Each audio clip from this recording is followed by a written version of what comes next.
Greetings, dear friends. A Sony ZV-1 camera from one of the channel's subscribers is in the process of being repaired. The camera is malfunctioning and shutting off spontaneously. The problem occurs with different batteries. The owner noticed that the defect occurs when handling the camera near the battery compartment. If he even slightly touches the battery or hits the battery compartment, the camera shuts off. This led me to suspect that the problem lies somewhere in the battery compartment. To understand the problem, I need to examine the design of this component. To do this, I'll have to disassemble the camera and remove the battery compartment, along with its contacts and cables. Well, let's get started. I'll disassemble the camera body, unscrewing every screw I can find. Next, I'll remove the display panel. A cable runs from it to the board, which needs to be carefully disconnected.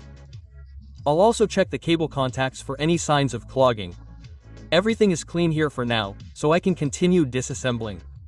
Now I need to remove the motherboard, as the battery compartment is located directly behind it.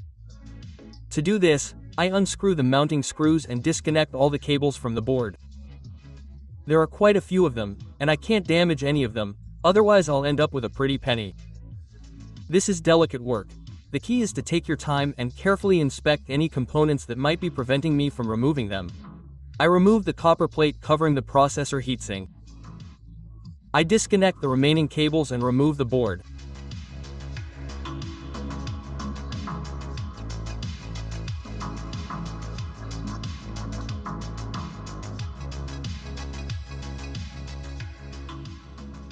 Another board is attached to the battery compartment housing. I unscrew the screws and realize that the lens won't let me remove it, so I remove that from the housing as well. Next, I peel back the insulation, then peel back the copper foil covering the screen and remove the board. The memory card slot is located on it. This reveals the battery compartment.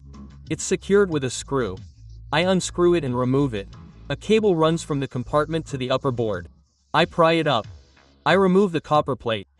And now the battery contacts are revealed. Visually, everything is in perfect condition. During my disassembly, I found no obvious defects on the components, such as signs of water damage or burnout. The design of the transition from the ribbon cable to the battery contacts doesn't inspire confidence, as the terminals are simply pressed against the ribbon cable contacts. That is, the flexible spring terminals are pressed against both the ribbon cable contacts and the battery contacts themselves. I think it goes without saying that each pair of these spring-loaded contacts incurs losses, especially considering that these are power contacts.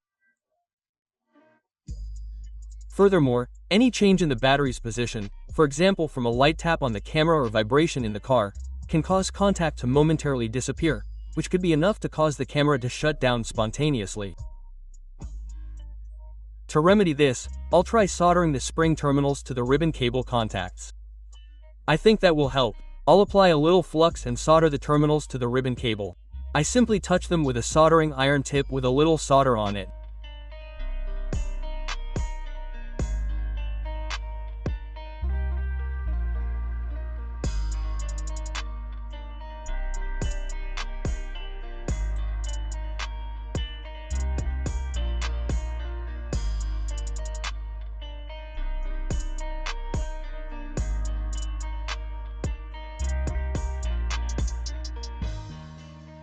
The result looks like this.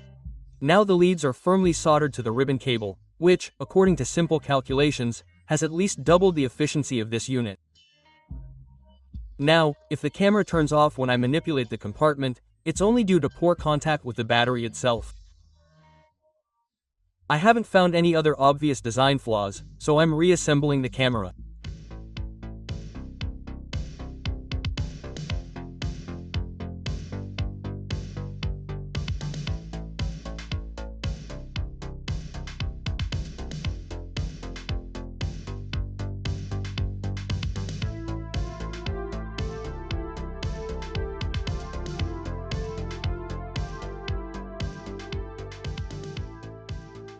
Before final assembly, I'm checking its operation. I also press the battery, as I did at the beginning, to check for a defect.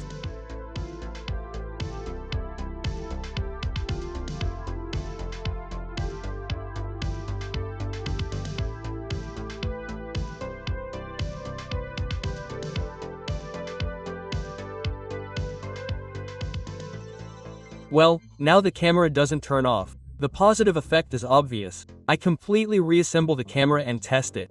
During the tests, the original defect no longer returned. I also checked for spontaneous shutdown while recording video. Well, I didn't find any. The camera is fully functional and ready for use. Dear friends, this completes my repair for today. Thank you all for your attention, and I'll see you soon for other repairs.